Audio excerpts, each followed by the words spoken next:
Hey guys, Primal Chaos here. Welcome to the channel. One of the awesome benefits of doing this channel is I get to uncover all of these diamonds of bands that I had no idea existed and honestly never would have known existed. I can't imagine coming across half of these bands just naturally with the way my life was going and the tangent I was taking as far as my music listening was going.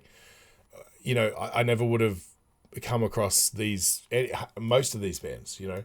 Or if I did come across them, I would have probably dismissed them as something I wasn't interested in.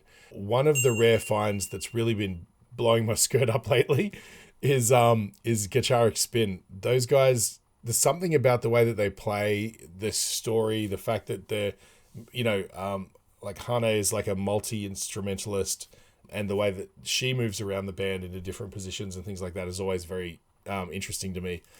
But I love the energy they've got in their current incarnation. I know that they've jumped around and had a few different, situations with singers and band members that have left and tragically passed away, things like that. But there's something about the current incarnation, and maybe it's because that's how I discovered them, but there's a rawness and a punk energy to them that really appeals to me. There's plenty of musical talent coming out of Japan, mind-blowing talent. But there's something about the language these guys speak that just appeals to my musical mind. So I'm always happy to do reactions to these guys. It's always a good day. In this case, I got a very, very generous coffee donation from Tim L. I won't use your last name because I'm not sure if you go by that online. But thank you, Tim. I appreciate that. And you said more Gacharic Spin. Honestly, I would have done it anyway. But I do. Honestly, I appreciate the support, and I love the fact that you guys are keeping this channel going. And it's because you guys are as passionate about this stuff as I am. In fact, more so. So thanks again.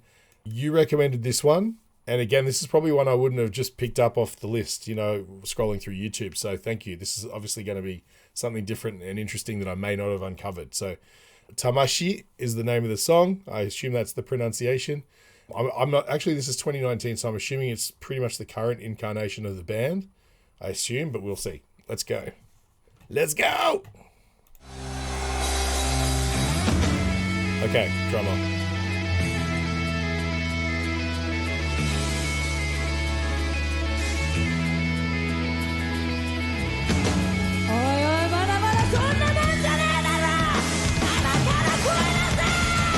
Come on! How about that hyping up, man? Listen, I don't think anybody can hype you up more than someone yelling at you in Japanese. Sorry, let me hear that again.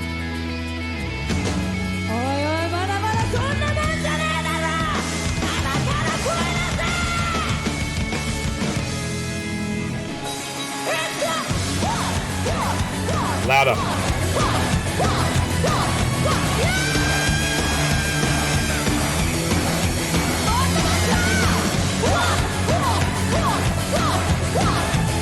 So 2 drum kits.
Dude, nobody puts on a show like these guys. I swear to God, I don't think I've ever seen energy divvied up amongst an entire band this way. I'm trying to think of an example. I can't. There must be, but just the fact that they've got Ange down the front doing some vocals and hyping up. You've got Oreo singing, Hana singing.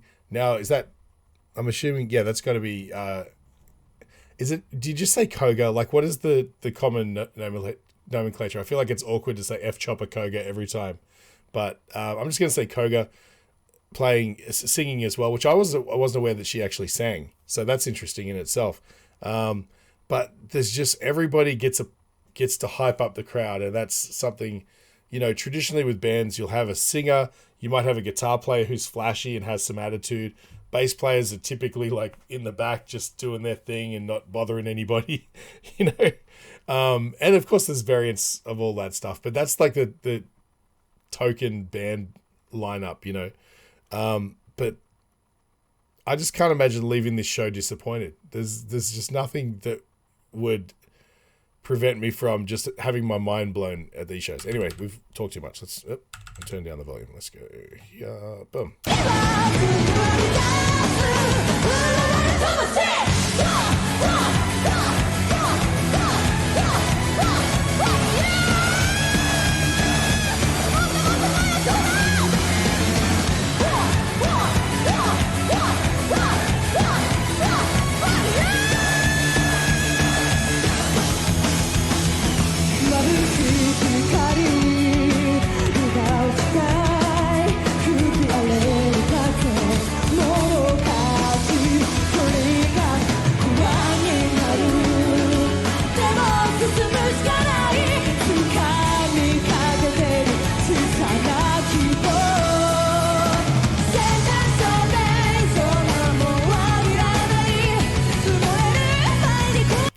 Are those drums curved? They are.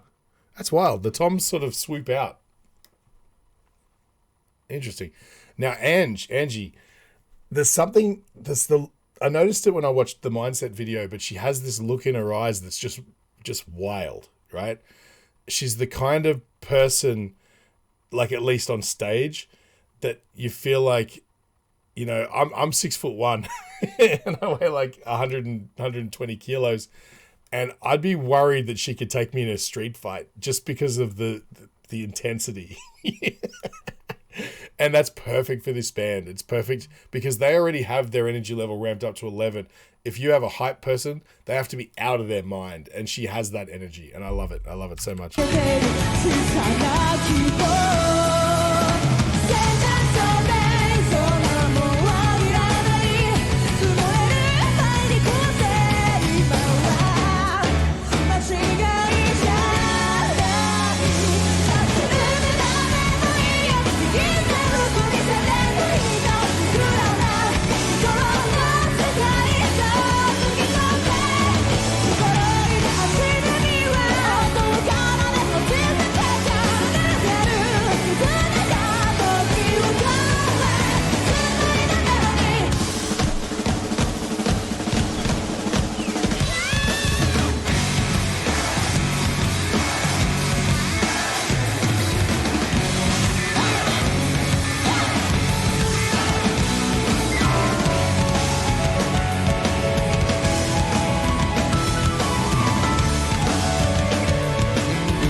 I mean, first of all, let's hear it for audio. She, like, every time she does a solo, I can't help but stop and listen to it. She's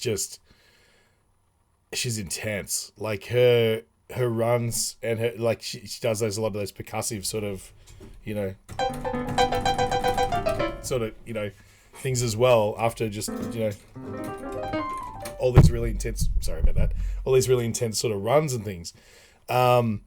But there's, you know, so she always manages to shoehorn in a bunch of beauty and some interesting modal characteristics as well. They often have a flavor rather than just being a string of pentatonic notes. It's always got some color to it. And then she'll throw in some action, like some some, I guess you'd call it like some theatrics as well. You know, and then it just, for whatever reason, they just sort of elevate the song always. And then Tomozo's solo was really nice as well. Let me just, I was too busy thinking about audio.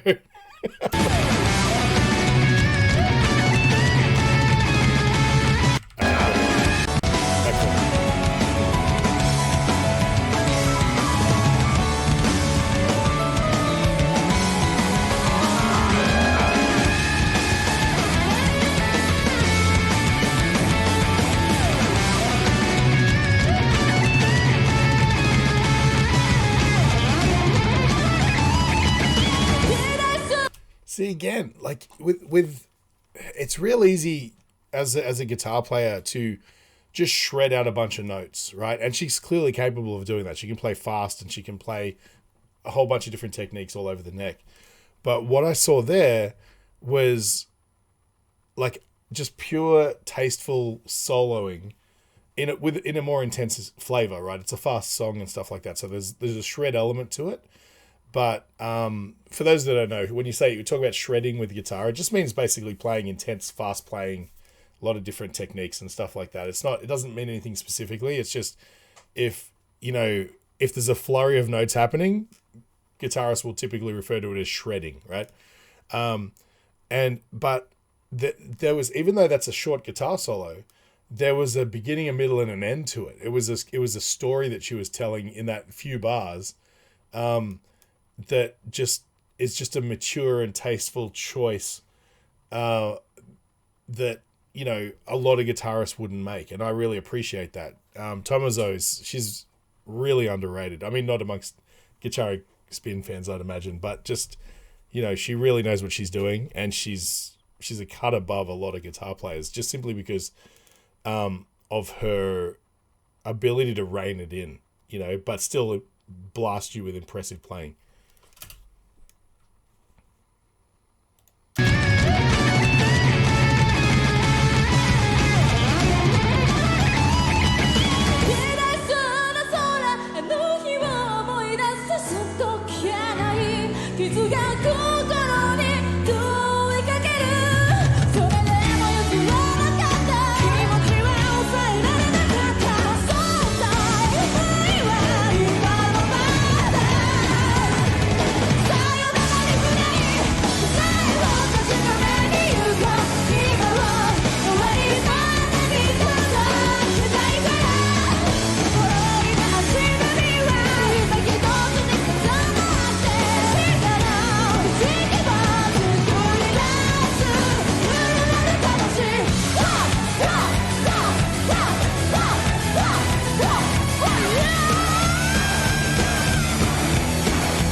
Come on, man.